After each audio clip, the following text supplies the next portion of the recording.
Our next guest is the Alabama beat writer for Anniston Star and also the Columbus Ledger-Inquirer. Marq Burnett joins us from time to time on the program. Good morning, Mark. Hey, good morning, Gary. Thanks for having me. Let's talk some hoops. I had Scott Pospickle on earlier, and clearly the coaches and players are thrilled with that comeback victory over Tennessee last night. I didn't get to go to the game because of the late tip. I had to do the 10 o'clock sports, but you were sitting there on press row.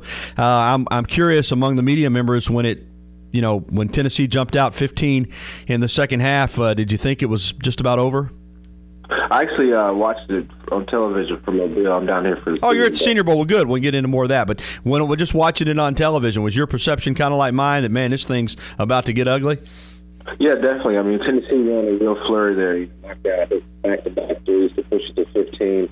And you thought, not a game for Alabama just because, it's the same old story. They come into a game, play a little slow, and then keep it close at halftime. And then the other team comes out and blasts it for a quick run to start the second half. But they were able to manage the game well down the stretch. Obviously, with some good shooting at the end. How important, and you cover this team daily, and I know Coach Avery has said, we can't focus on the result.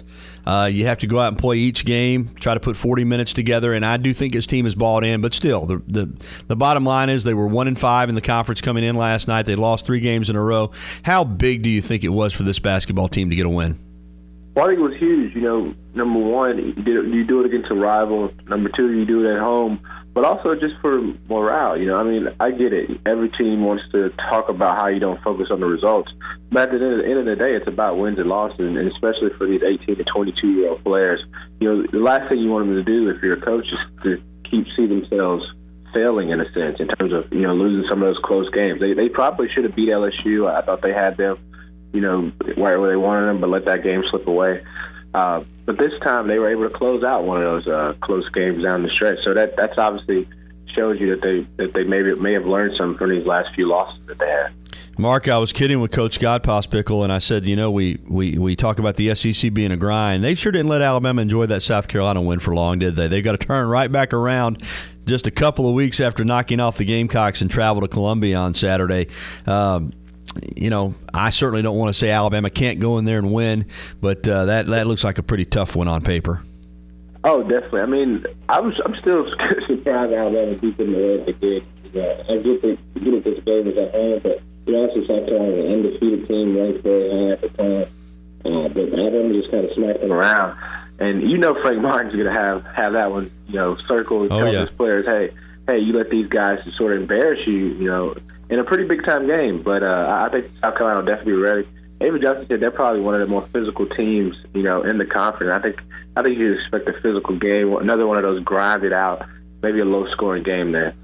Our guest is Marq Burnett, Alabama beat writer for the Anniston Star and the Columbus Ledger-Inquirer, and I apologize for saying you were at the basketball game. I was sitting here looking at your Twitter feed as I said that and seeing all the pictures and coverage that you've got from the Senior Bowl. So that's where I want to go next. I had Jen Chapman down there yesterday. She had some great live interviews for us with Reggie Ragland and Jay Coker. And I was talking earlier about the heights and weights, Mark, and it struck me that already we saw Jonathan Jones, the Auburn cornerback, was 2 inches shorter than his listed height. I saw some other guys that were way off. But the Alabama guys, for the most part, their listed heights and weights in the media guide this year at Alabama, very close to their actual heights and weights yesterday. I say that for 2 reasons. Number one, it's good for Alabama fans that when they read a height and weight, they can say, yeah, this guy pretty much is that, as opposed to some other schools that for some reason feel the need to elevate these guys in terms of their height or their weight. What's that say about the Alabama program, that they can just be really honest in putting the correct heights and weights in for their football players? Oh, yeah. I mean, it's one of those things that it's considered a small thing when the kid's in college. Because if you look at it from, this guy was 6'3" in high school, and then he gets to college, and somehow he's 6'5" all of a sudden.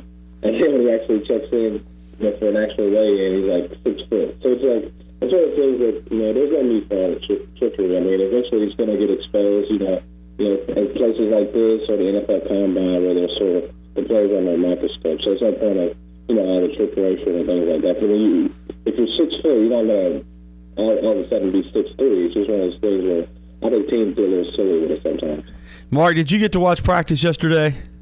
Yeah, I was there, yeah. I was reading some of the NFL blogs, like I like to do, because they'll, the NFL team sites will send writers down and kind of picking up some tidbits. And every, Buffalo Bills blog, Detroit Lions blog, we're talking about Jarran Reed like a man among boys. Said he was just tossing around offensive linemen like rag dolls. What did you see from Jarran Reed yesterday? Yeah, about the same. I mean, it's one of those things where, no disrespect to Ashawn Robinson or Jonathan Allen. Both of those guys are phenomenal talents. Ashawn Robinson is probably going to be a first-round pick, and Jonathan Allen was the best pass rusher in terms of production, and he could be a first-round pick when he comes out if he stays healthy. But Jarran Reed was their most productive defensive lineman for 2 years straight.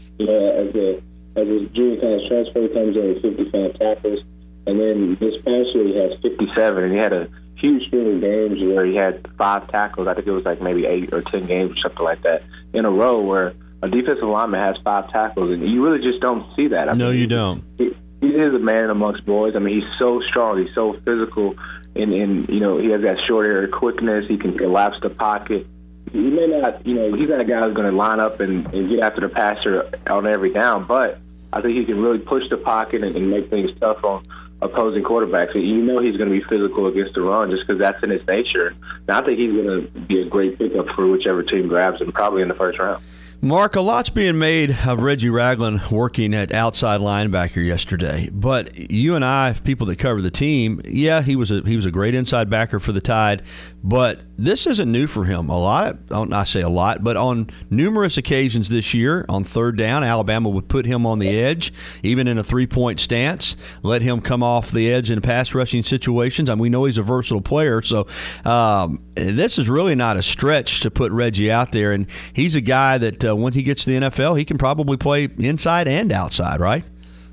Yeah, definitely. I think the questions about him playing outside are more pertaining to the coverage ability. I think people want to see if he's that C.J. Mosley type where, hey, I got an elite tight end or I got an elite passing option out of the backfield. Can this guy line up with him on every single third down and keep him from killing us in the passing game? And obviously, Reggie's a phenomenal inside linebacker. He's got great, sideline-to-sideline quickness. And he also can rush the passer, as he showed with some of the drills, and like you said, he showed throughout the season.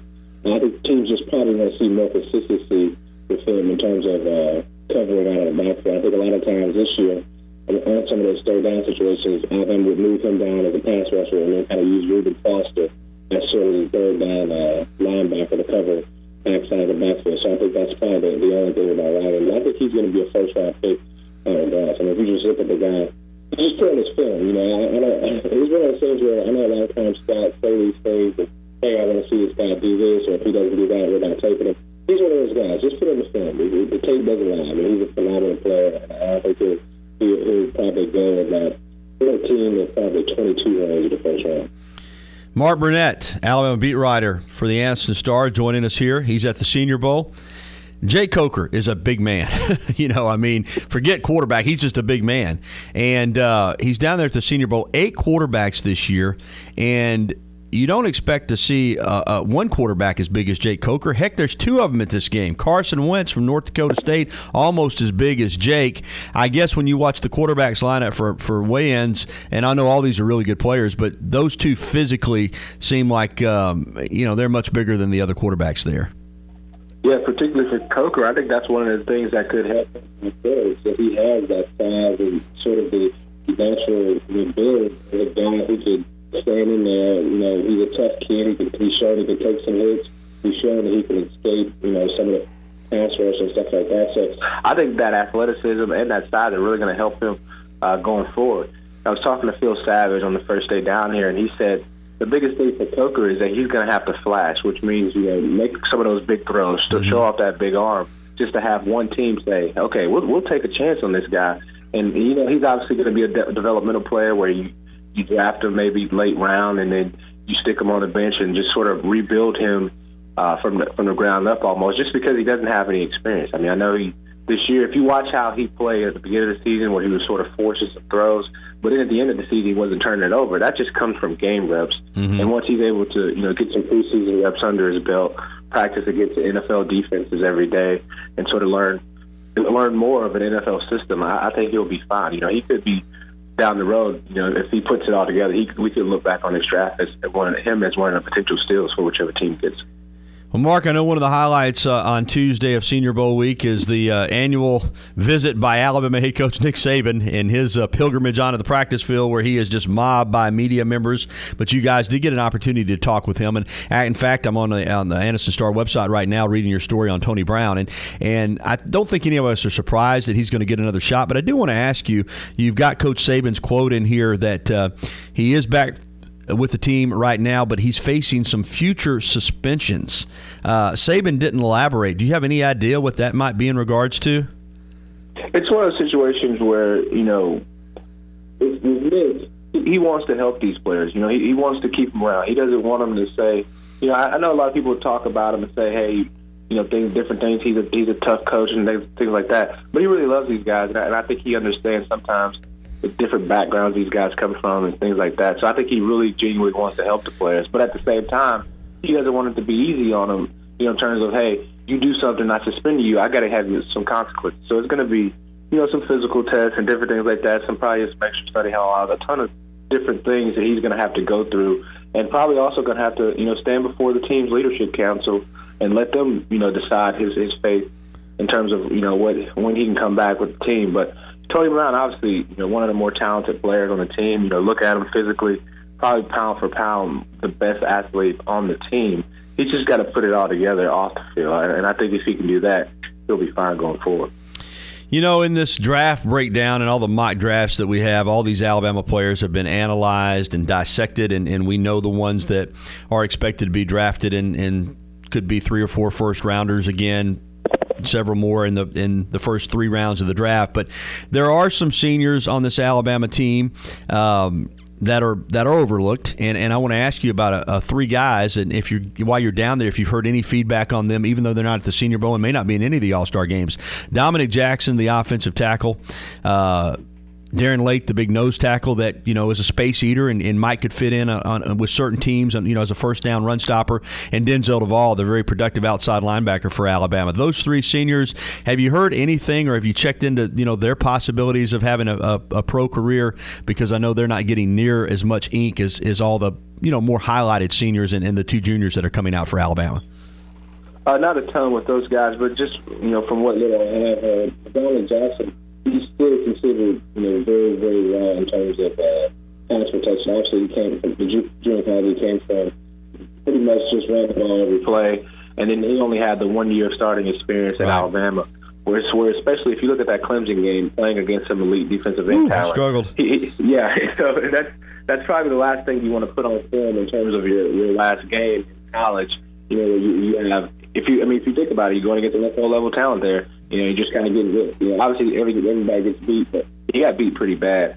And I think you mentioned Denzel Duvall. He's one of those guys where I think he's going to have to really flash at the combine if he gets an invite, just because like you said, he was productive.